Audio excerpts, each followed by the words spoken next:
ये बात ठीक है कि तहसीलों में रेवेन्यू रिकॉर्ड में एक पहले प्रावधान था, बातें पूछी जाती कि एरिया अर्बन है या अर्बन एरिया से बाहर है यानी रूरल है, और एक उसमें प्रोविजन दे रखा था अदर एरिया। तो अगर तो रूरल है तो रूरल के हिसाब से रेवेन्यू रिकॉर्ड में जाकर के उसको चेक किया जाएगा, अगर अर्बन है तो म्यूनिसिपैलिटी से चेक किया जाएगा।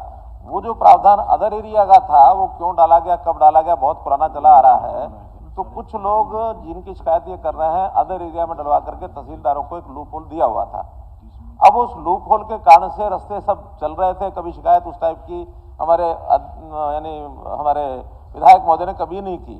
अब जब अदर एरिया का प्रोविजन हमने समाप्त कर दिया कि आइदर इट इज अर्बन और it is rural, other area कोई है ही नहीं, तो वो सारी रजिस्ट्रियां होनी बंद हो गई। बंद होने के बाद वो तकलीफ तो वो बोल रही है कि पहले तो चलो कुछ ना कुछ कर करा के हम करा लेते थे, अब कर करा के कराने की भी स्थितियां खत्म हो गई हैं, रजिस्ट्रियां नहीं हो रही हैं, तो किसी कैसे रास्ता निकालो। वो रास्ता तो अब निकलेगा नहीं, वो तो रजिस्ट्रियां जो नहीं हो रही हैं, अरे वो बहुत समय से लिखा हुआ है, आज का नहीं है, लेकिन आज हमने बंद कर दिया। वो बंद करने के बाद वो तकलीफ शुरू हो गई कि रजिस्ट्री पहले कुछ ना कुछ तरीके से हो जाती थी, अब होनी बंद हो गई। मेरी बात सुन लो, वो होनी बंद हो गई। अब अगला सुझाव भी वो दे रहे हैं कि या तो शहरी क्षेत्र के अंदर प्रॉपर्टी आईडी से ही रजिस्टर हो जाए और उसमें रेवेन्यू रिकॉर्ड में किला नंबर और वो नंबर ना पूछा जाए और इंतकाल की भी आवश्यकता न हो। मैं सदन की जानकारी के लिए बता रहा हूं कि इस लाइन पर हम चल पड़े हैं।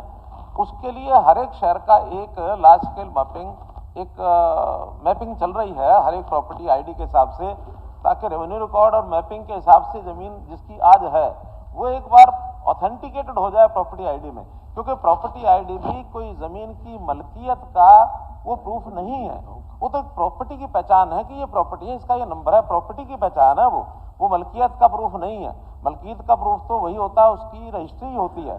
जिस दिन रिकॉर्ड के हिसाब से ये लार्ज स्केल मैपिंग हो जाएगी और फाइनल हो जाएगा कि अब इसमें हर प्रॉपर्टी का प्रॉपर्टी आईडी बन गई है, कोई बाकी बची नहीं है, और फिर उसकी रजिस्ट्री के हिसाब से ही अगली रजिस्ट्री करा पाएंगे। उसके बाद इंतकाल का सिस्टम खत्म कर दिया जाएगा।